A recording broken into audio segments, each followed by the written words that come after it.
I got to. Okay, here we are. Hi, everybody. Monica Richardson here. And we are here today with Bobby C Cirillo. And we're going to talk about problems with Alcoholics Anonymous in many forms. I'm going to talk about Bobby's background and my background and how we are uniting forces and organizing to create change so that people have other choices, which right now there is some choice, but people don't realize it. So without any further, and go ahead, Bobby, introduce yourself and let's get talking.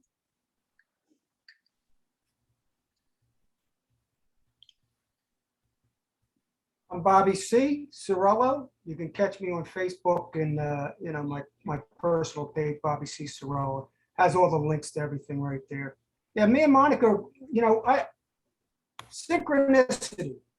I've been trying to hook up with Monica for the last probably month and a half. I'm a kind of persistent guy, I've seen Monica's stuff probably maybe a year and a half ago when she was doing she's done that 13-step film, all the documents. So I was attracted to her early on because I knew she had this thing. I knew she was in Alcoholics Anonymous, and I knew we had some things in common, but I did not realize how much we had in common. Mm-hmm. And then one time I called into one of her talk radio shows. What's the name of that talk radio show you do? It's Safe Recovery on Blog Talk Radio. Right. Safe Recovery, so, it's on iTunes too, but. Mm-hmm. Yeah, and I called in one day and I'm talking to her, and the more we're talking, the more like we were there together. Yep. It felt like we were there together in these meetings. I go back 37 years ago, and I think Monica goes back even further than that, Yeah. No, yeah, I was in 37, but left, 11 years ago, but I was in 36 and abstinent 37, and then I changed my path. So about the same time, that's a long time.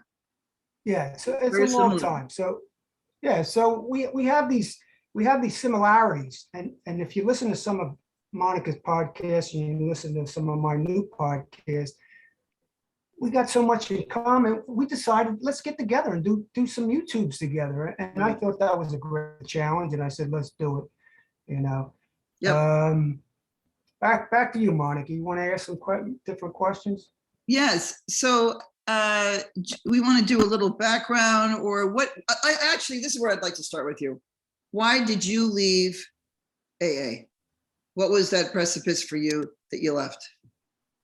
Okay, why not just go back? And I'm not going to do any war stories because me and Monica don't buy into all the war stories and stuff. All I know is that I think you came in younger than me. I came in at 34.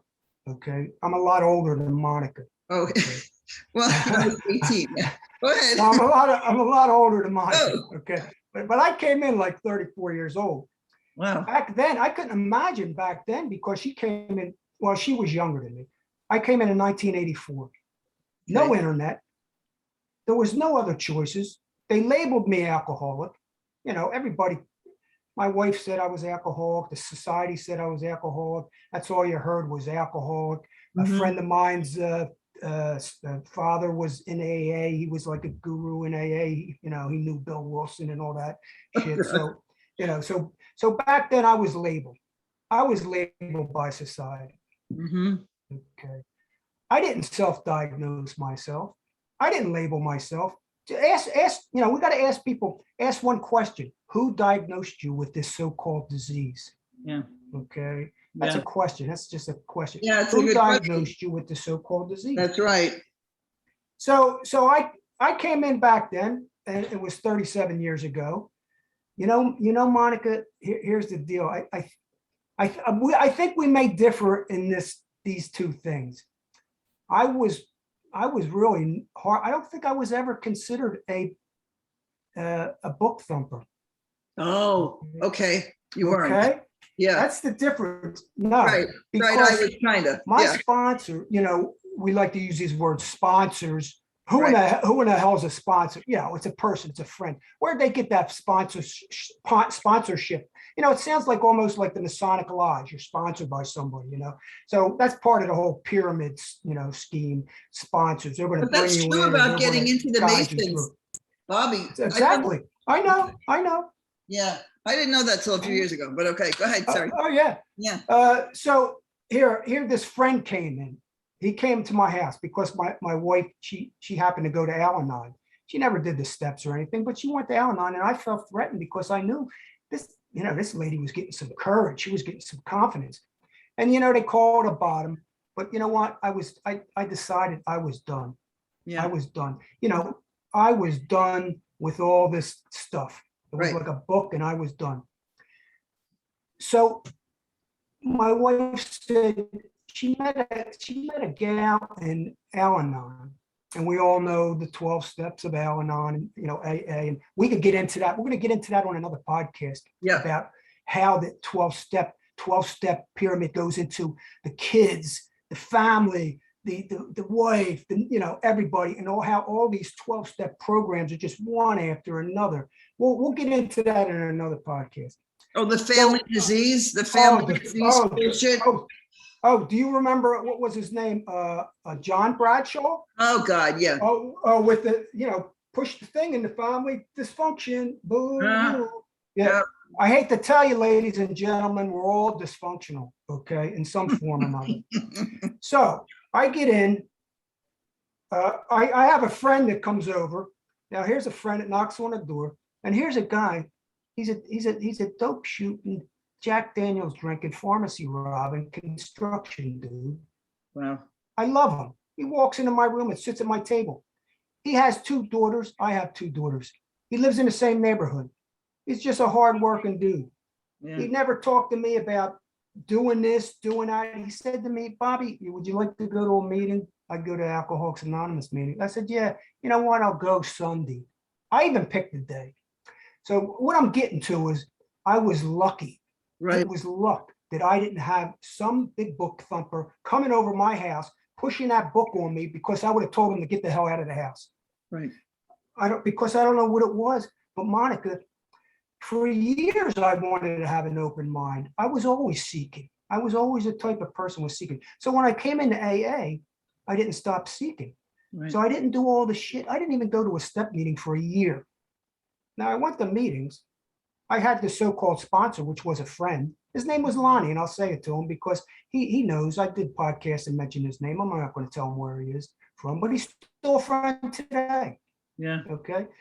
So this friend came in, he took me to a meeting, and blah, that's where it started.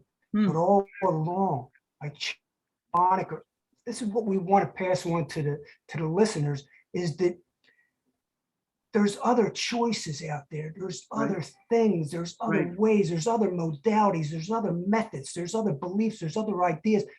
And what I found out is no matter where you go to, I don't care where you go, what program, what church, I don't care where you try to go. It's only a pointer to the way, and you are the way. It comes from you. That's one thing we have in common, is everybody has the exact same thing. It always has to come from us. So I'm finding this out as long as, I'm in AA for all these years, right? So I'm going to one-on-one therapy. I'm doing a little group here. I'm going to an Iron John meeting here. I'm going to a spiritual group over here. I'm doing some CODA. Of course, we had to do some CODA back then. We had to go to ACOA a little bit. We had to touch base with that shit. You know what I mean? It was all connected. If you're going to there, you go to CODA, you go to ACOA. I'll tell you about mine with that. Yeah. Okay, right? So I can see now everything I'm saying. Monica's got this thing. She's saying, holy shit, I did the same thing. Okay. So what the point I'm trying to make is I didn't go to a step meeting for a year because I believe the step meeting and the big book meetings were religious. I felt that in the beginning, but I always denied. Are you not religious? I always was in denial of my own. I was born a Catholic. I was raised a Catholic, not born a Catholic. I was born an atheist, actually. I'm born not. And my mom gave me her Catholicism, which is Catholic. I did every ritual in the Catholic religion. So I knew what religion smelled like, felt like, and looked like. Okay. But here's the point. So I stayed sober without going to a step meeting for a year. So I proved them wrong right there. Right. So all along I'm proving them wrong. But right? I did all the steps. I went through every step. I had a sponsor, went through every step. I Right. did the steps and I still stay sober. So I proved them wrong. I didn't go to step meetings and I stayed sober. I did step meetings and went to stay sober. I didn't go to meetings when I went on vacation. I didn't go to meetings. I didn't go to meetings. I had a vacation, right? Right. So they said meeting makers make it. If you don't go to meetings, you're going to drink. I didn't drink. I proved them wrong again. Okay. So I kept on proving, but I kept on staying in denial. Like they use this word denial, but I kept on having cognitive dissonance, ambivalence, because every time I go back to AA, I consider myself wrong. Something's wrong with me, these Really? things. Really? And they're saying I'm going to die if I don't come back. Mm. And I'm going to, yeah. So I'm being programmed just as much as the big book thumper or the step guy. Yep. And I'm becoming indoctrinated all along with the steps, with the traditions. You know, let me pass it back to you, Monica, on that. See what you can relate to some of them things that I just said. Well, yeah, I think it's interesting that you didn't buy into like steps or all that. Like you went for a year, and I think it makes a good point. I also was ready to quit before I went to a meeting, similar to you. Like, well, you got pressured sort of from your wife, but I made the decision 2 weeks before I actually stopped drinking. 2 weeks before I met my Eskimo on the beach, and for those, that's like the person who turned me on to AA. But I'm going to go straight to like the Al-Anon and CODA stuff. I went to ACOA, or it was before CODA was created. It was, I think, ACOA. And I went to one meeting and it was so awful. It was off of Melrose in Hollywood. And I was living there at the time. This was the late 80s. And this is when I started to really feel like the AA program wasn't really helping some like deep-seated issues that I had. And at the time, I'm only in my late 20s, but I'm 10 years sober because I came at 18 years old. And these people were sharing really heavy stuff, like child abuse, really bad. And then there was no professional leader, right? And so one person would share this horrific child abuse story, and then the next person was completely oblivious, self-absorbed, self-centered, would go, well, I couldn't pay my rent. And, and I was like, what the just happened here? And I felt really uncomfortable. I said, this is really unsafe. And I shared, I said, people should not be sharing this kind of stuff here without a professional. This is really dangerous for them, for those who've been abused. And you're not getting the support because people in 12-step, in my experience, don't know how to listen. They call it empathic listening instead of and AA teaches you to talk about yourself always. And in fact, the longer you're sober, you can get more self-absorbed and self-centered, ready? Because you're always talking, bringing it back to me and bringing it back to the I. And unless you get into therapy and you learn how to listen empathically, it's going to be pretty bad. So I never went back to meetings, but I remember the whole inner child and all that, the Bradshaw stuff. But I had a baby then. So I had my first child. What happened to me is I got into therapy and did some serious rage work. And it was in there where they said, look, this is very different than AA. They were respectful of it, but they said, it's going to be completely polar opposite to some of your beliefs. Are you open to that? And I said, yes.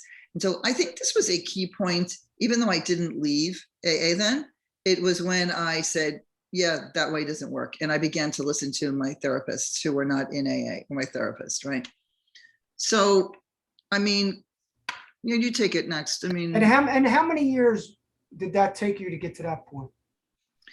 Was then at that point when I was in therapy, 15 years. I was 15 years sober. Okay.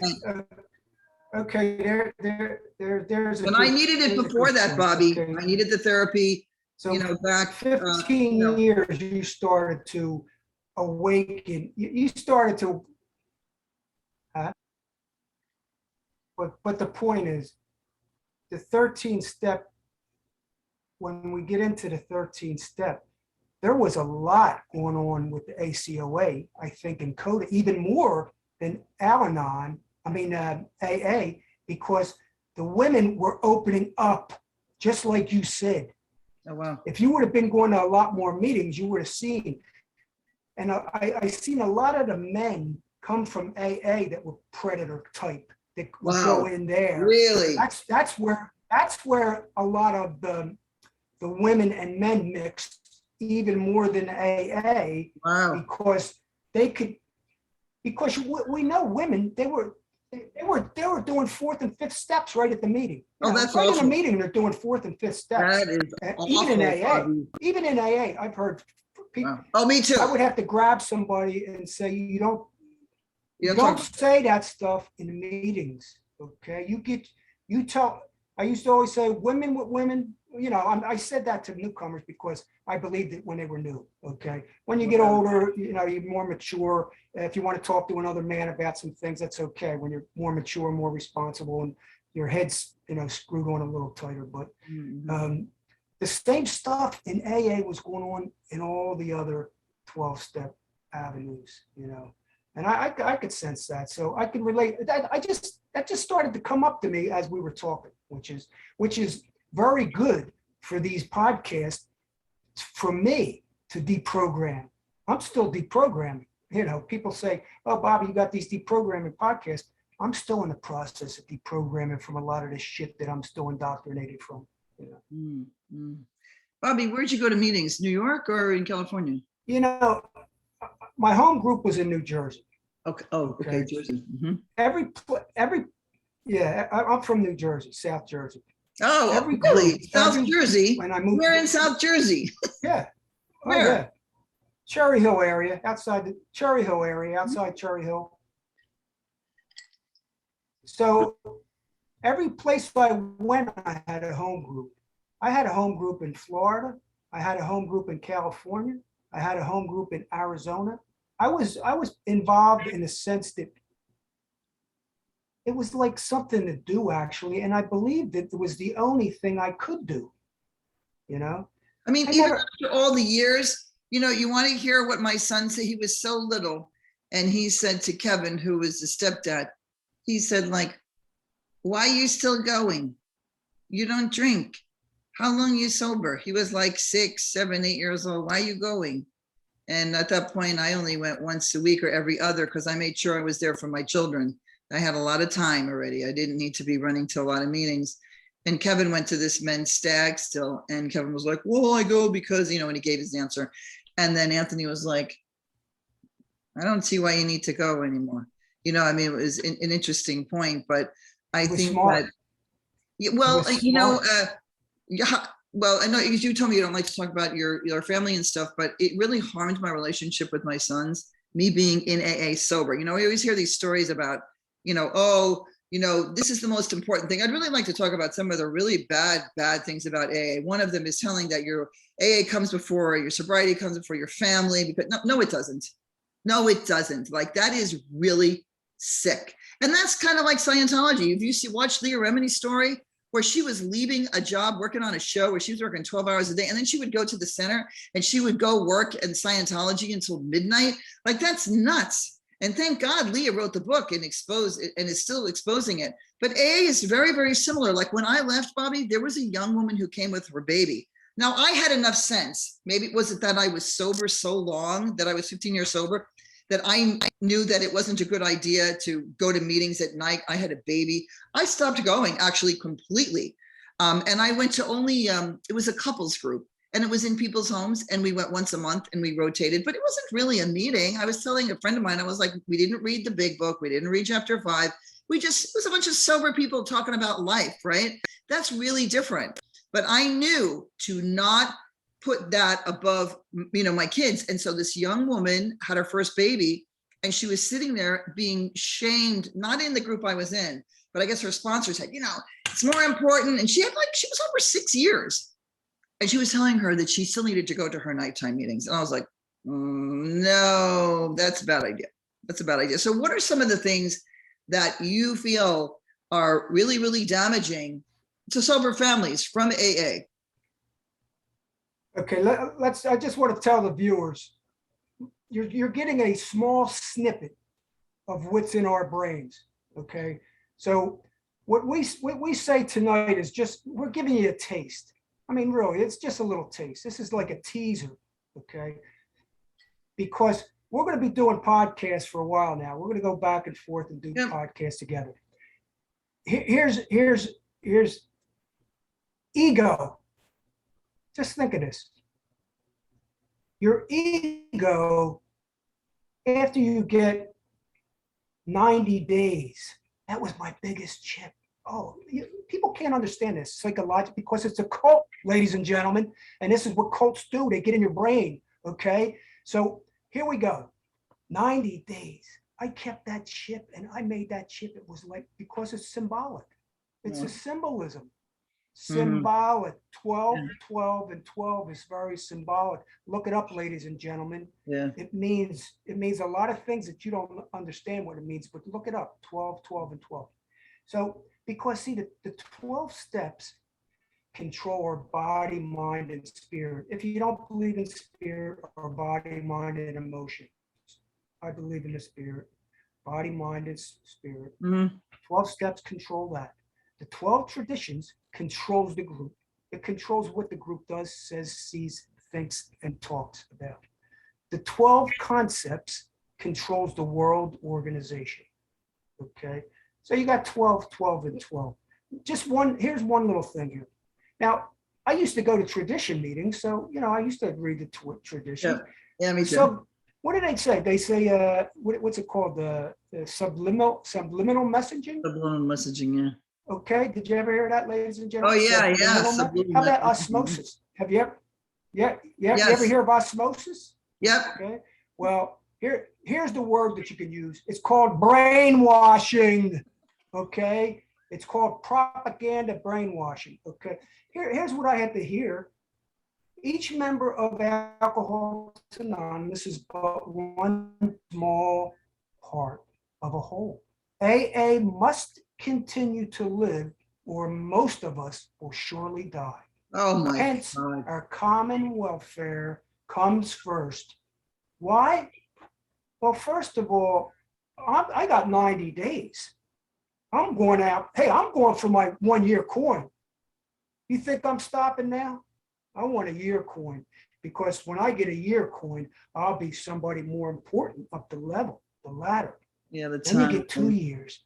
Then when you get 5 years, well, my next podcast, I'm going to be throwing a bunch of them in the trash, okay?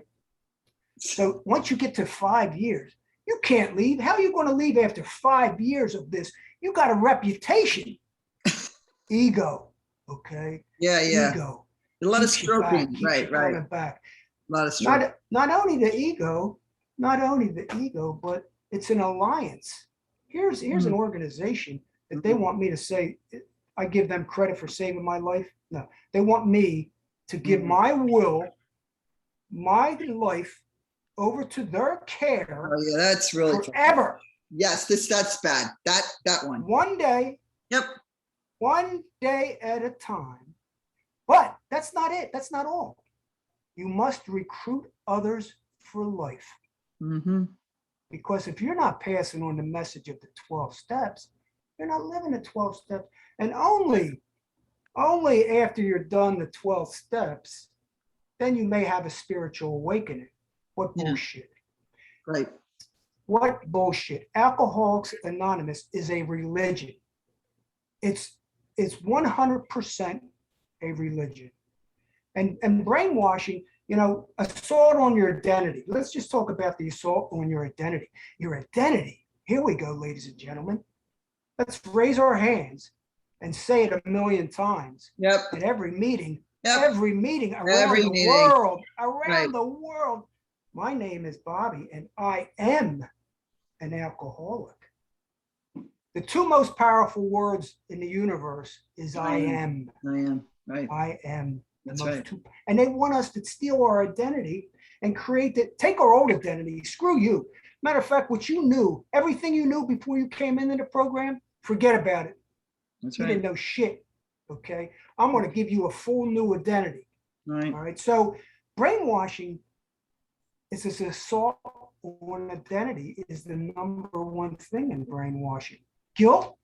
I feel guilty. If I say some bullshit that don't go along with what's in the meeting, I should feel a little guilt and shame, and fear because I may drink again. How about compulsion to confess? How about channeling of guilt? How about progress and harmony? How about confession and rebirth? Only Only their leaders can protect them. How about rarely question things that they've been told? Huh? No criticizing. You can't criticize Alcoholics Anonymous. Don't have no opinions. Don't have no opinions. Controlling attention.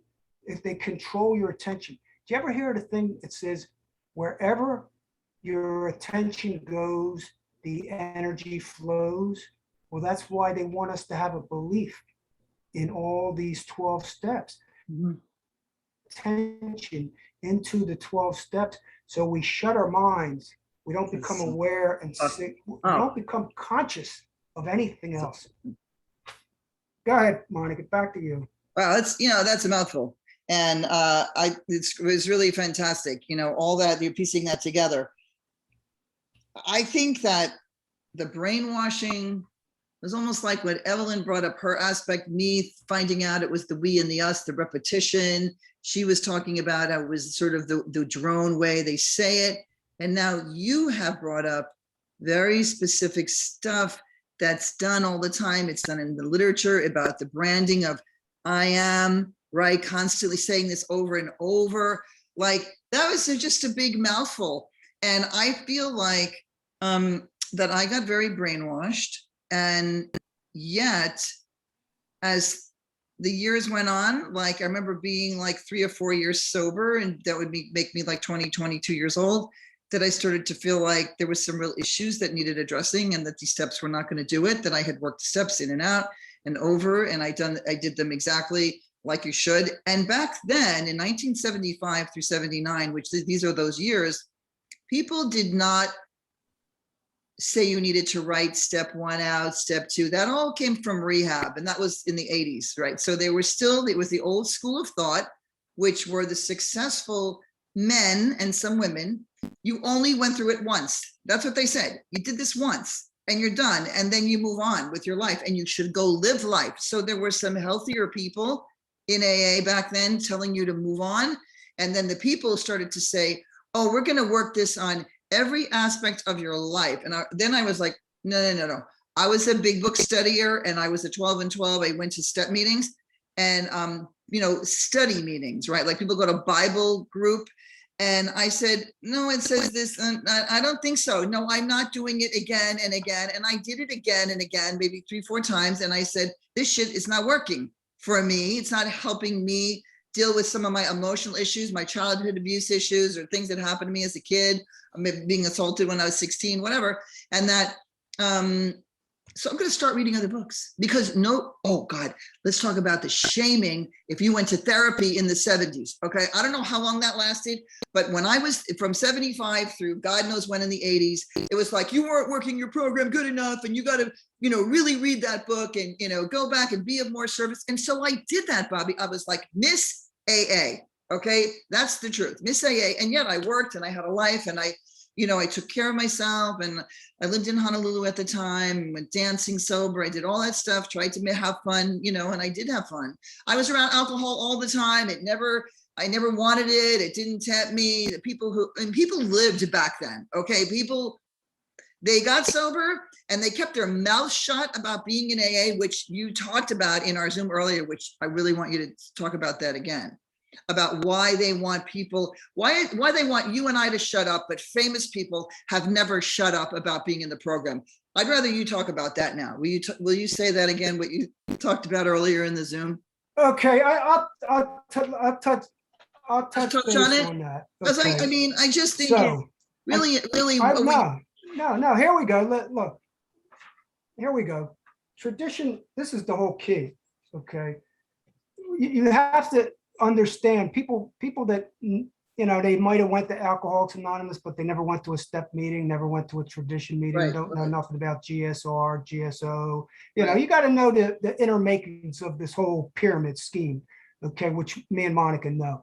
Mm-hmm. Okay, here in tradition 10, this is, I said that traditions hijack the group on the group level, the group conscious. So it's a collective consciousness, okay? It's called groupthink.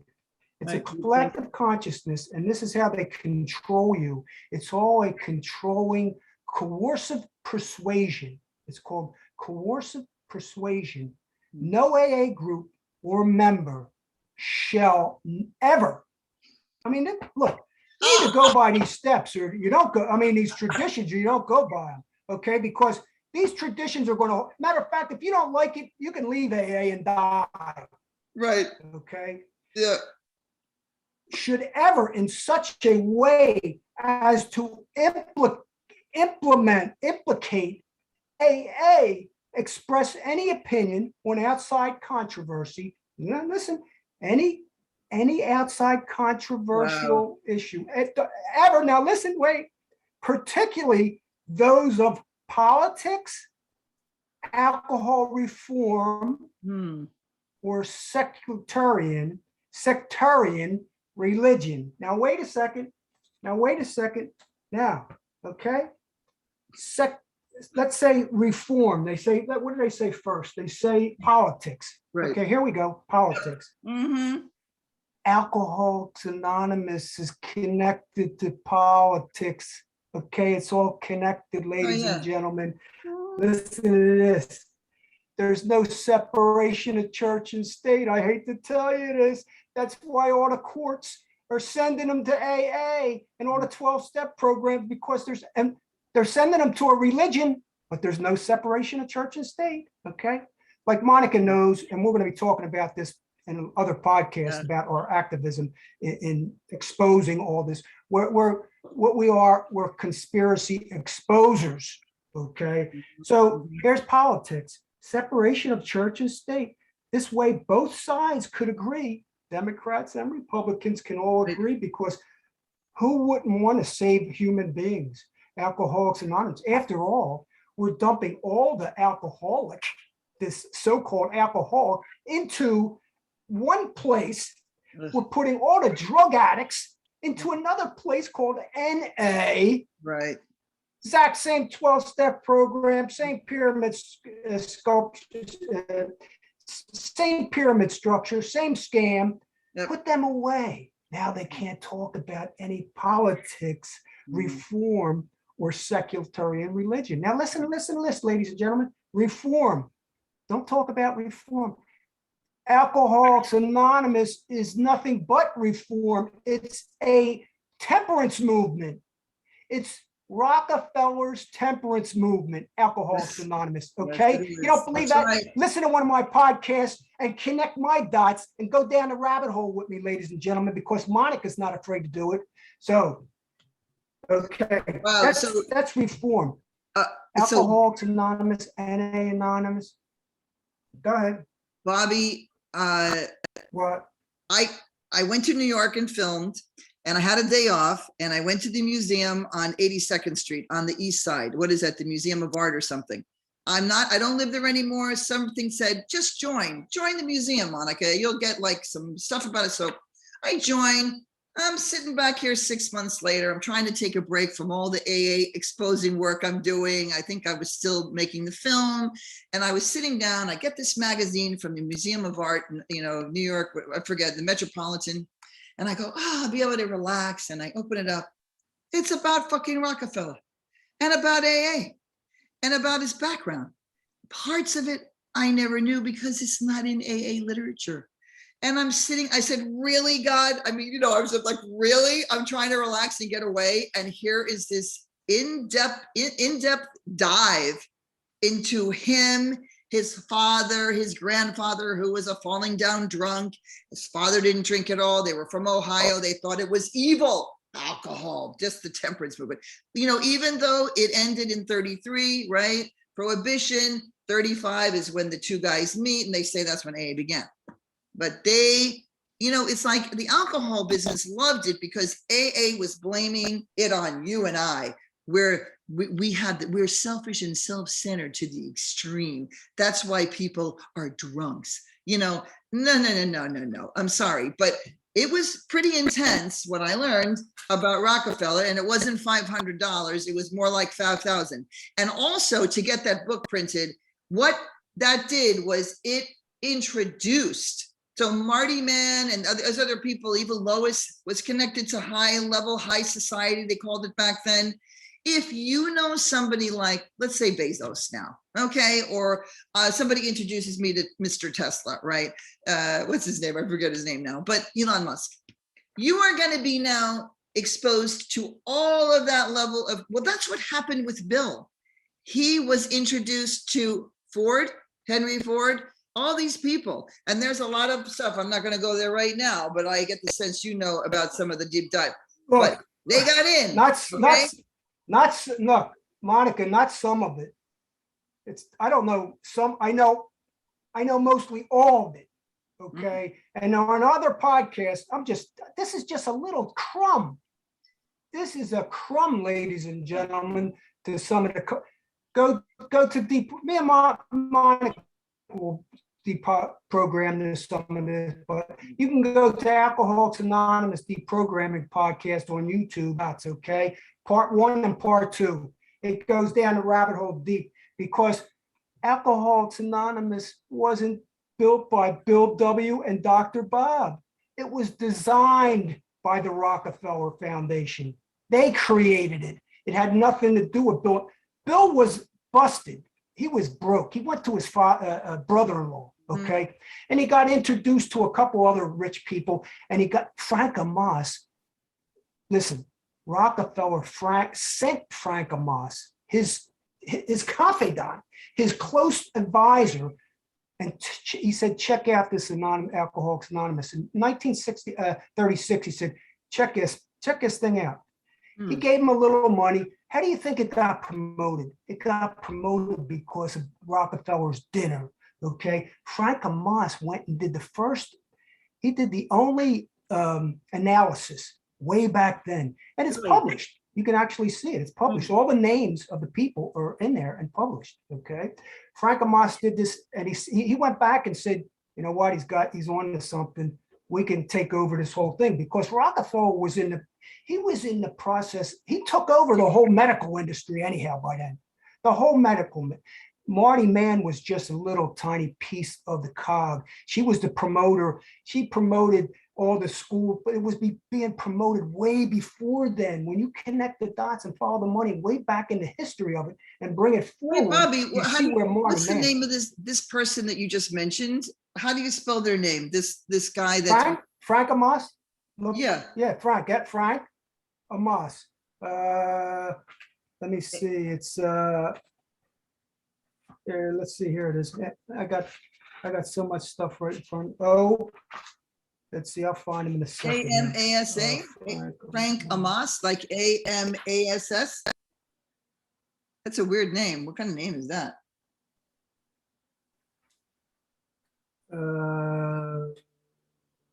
I never heard of him. I got every. You never heard of him? Oh, what? No, it's interesting. But I want to tell you about here it is.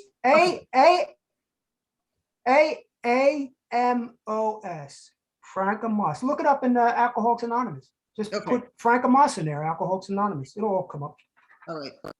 I can get into that. We can get into that some other time. No, that's a deep dive. But let me just say, but this part that you knew about, I only, really got the glitch with like Rockefeller, but that Marty Mann was a brilliant, she was a marketing expert. That was a new industry at its time. But here's the thing. Now, follow me. This story's crazy. Somebody sent me the Marty Mann autobiography anonymously when I was making the film. I didn't want to read this book. I saw this book and I was like, this sounds really gross. So a young filmmaker who was working with me, I said, read a chapter, give me the notes. Read a chapter, give me the notes. And she'd say, oh, you got to read this chapter. And she would highlight and do synopsises of each chapter. And I'm telling you, dude, she had so many connections. So she was a lesbian woman at the time, which is considered, I think, illegal. And you were considered mentally ill if you were gay back then. She had links into, so she either worked at Vogue. It was either Vogue, one of those really high level magazines. Her lover worked there. And so that into publishing and the whole, the big spread that got done in now I'm going to forget it, the name of the huge Saturday Evening Post article. Okay, Marty was like this with Bill. Bill wasn't going to try to sleep with her because Marty's gay, right? And so they had this symbiotic relationship. There was no sex. So Marty got to do what she was going to do. Marty came from money. She came from high society, and her lover too. And so they were in there, man. And she got into Hollywood early. Like we're talking in the 1940s, and we can talk about Hollywood. I think we should do another dive on whatever we're both, really interested in exposing. But it got in there a long time ago, and it was bad. I mean, bad. Mary Pickford. Yeah. Okay? Oh, yeah. Like Mary Pickford, come on. And that whole The Lost Weekend was like a big commercial for Alcoholics Anonymous. The Days of Wine and Roses, a big commercial for Alcoholics Anonymous. And they got writers. I mean, the vice president of CBS was on her board of the National Institute. It was once called the NCA, DD, whatever. It had a long name, National Council on Alcoholism and Drug Dependence. I think that's what it is now. But it was called the National Alcohol and Drug Education in the beginning. Imagine if you and I had the vice president of CBS on my nonprofit now, or even if he was on the on the board of Smart Recovery, how the trajectory of Smart Recovery would be. I'll hand it over to you. Of course. No, of course. But I've been researching Marty Mann and all the players, Jurnik, the scientist, and Christopher. I gotta see my notes. I got so many things in my head. That's why we're doing this. Next podcast, we'll do a podcast on Jurnik and Christopher. I forget his last name. He's the biggest player of them all. Not bigger than Rockefeller. Rockefeller was the biggest. I go down the line to the chain, but this I'll come up with the name next podcast. Right. But his father was the founder of IBM. Oh, You yeah. can't even. Yes. That story is in her book. Yes, I know. He gave Marty. You can't even. No, right. He gave him the money. He was Right. the backer. He was the money guy. He Yes. was so involved with pushing alcoholism and education. He Yes. took over the education system.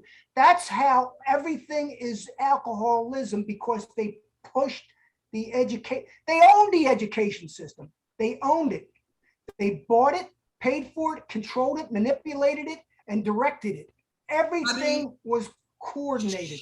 When I read that, so that's in her book, that the guy, I remember her coming into work one morning and she said, Monica, you got to read this. And I sat there and read it, and my jaw was like down here. And I was like, so the head of IBM had a drinking problem, and he went to AA. He and Marty became. The head of IBM's son. The head of IBM's son is this Christopher.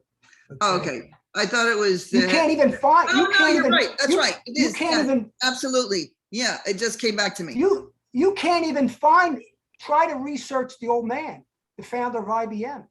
You can't see. They won't let you see nothing on the internet about him. That's how powerful he was. The National His Council son on Alcoholism. He donated. That son donated a ton of money to her National Council on Alcoholism. 11 million. Yeah, it's bad. 11 million. I mean, I think that,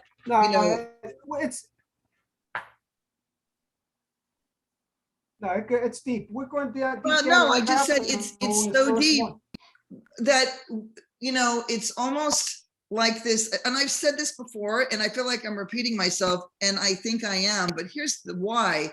Is I spent, like I told you, 9 years. I made these podcasts, and I think let's take a little time, or we have a little bit of time left to promote some of the places that people can find both you and I. So for those that are listening, I have made podcasts since 2011. It's called Blog Talk Radio, Safe Recovery. I'll put a link below. You can find it on iTunes, and I think wherever podcasts are, you can have, they're free. But I did these things, and as I went down rabbit holes, Bobby, I said to myself, wow, I did not have any idea when I was in AA for those 36 years how infested Alcoholics Anonymous was. And it was this layering of bullshit. You know, I'm all over the place here for a minute, but just hold, let me try to get it out. It's kind of like any government official, if they saw this book, they'd say, "Ooh, look, they're telling them not to be angry, so no more protesting. We'll get rid of that civil rights movement that happened in the 60s. Tell them that they're not allowed to get angry because then they're going to get drunk.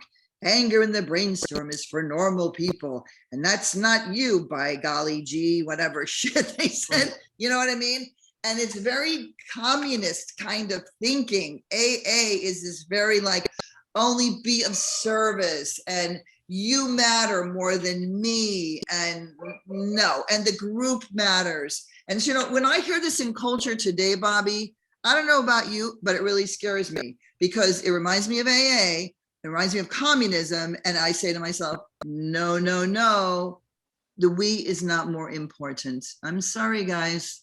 I'm sorry, dude, but the we is not more important. Each of us individually are more important than some group of freaking numbnuts. That's cool. Right? Yeah. No, they're not more important. A stupid group of Alcoholics Anonymous piece of crap is not more important than you as a man, me as a woman, anybody.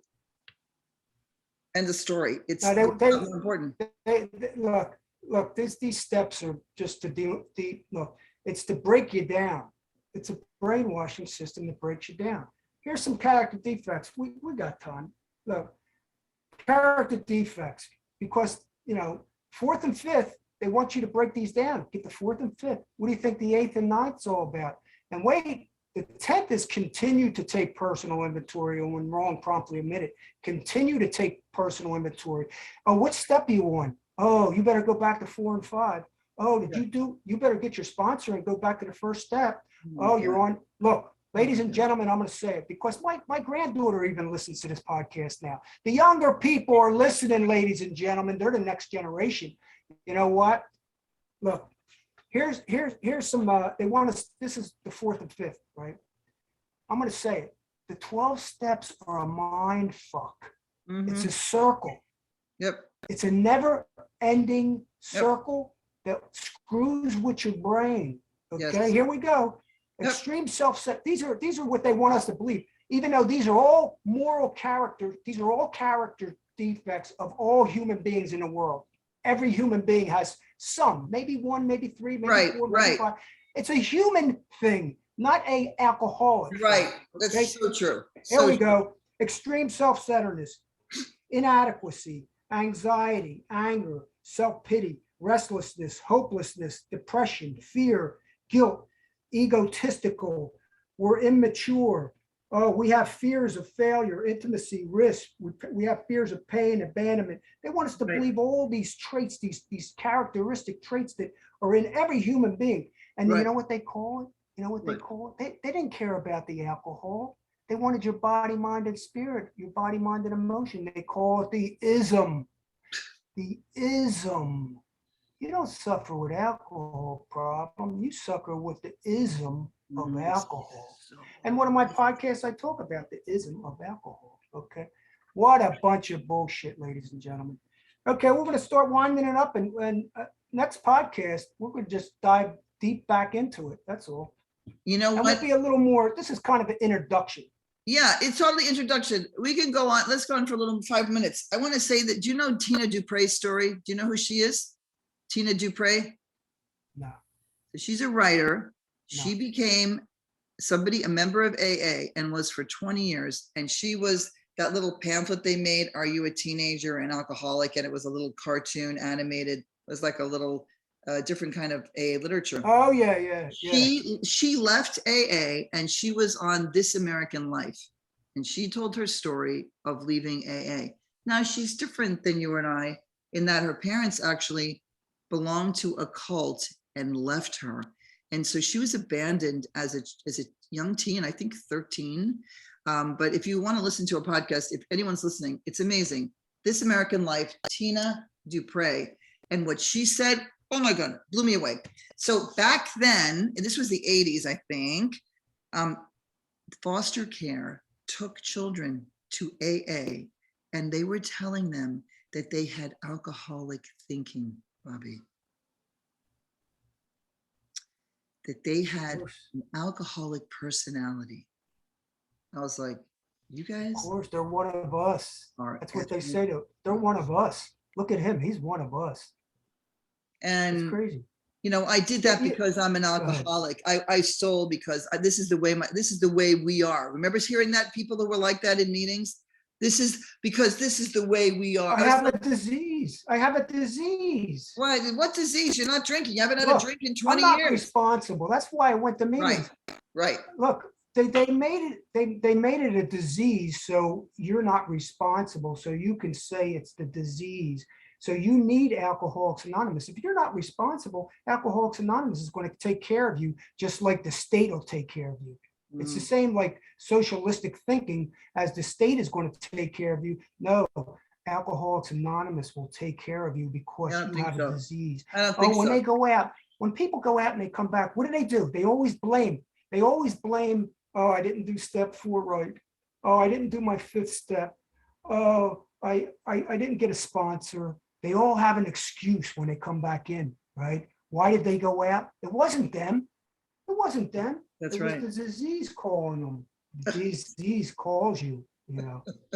Yeah. Yeah, special powers, Bobby. You know, they like to give it like this magical thinking, or, this kind of goosey-loosey stuff that actually Bill was really into the occult and the Ouija board. I mean, I went to visit Stepping Stones. Have you ever seen Stepping Stones? You ever visited his house up there in the beautiful part of outside of the city?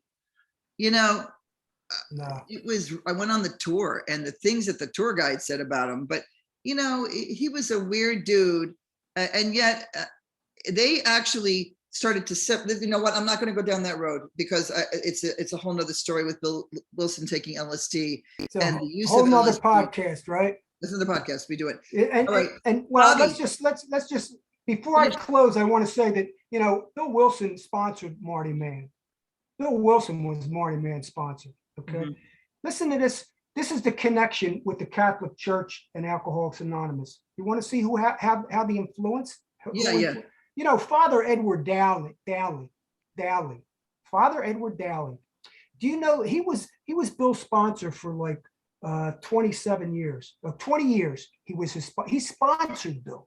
He gave him Bill W. at the 24th clubhouse pointed out the parallels between the 12 steps and his Jesuit order. You know what the Jesuit order of the Catholic Church is? It's the recruitment order. They recruit people to Catholicism.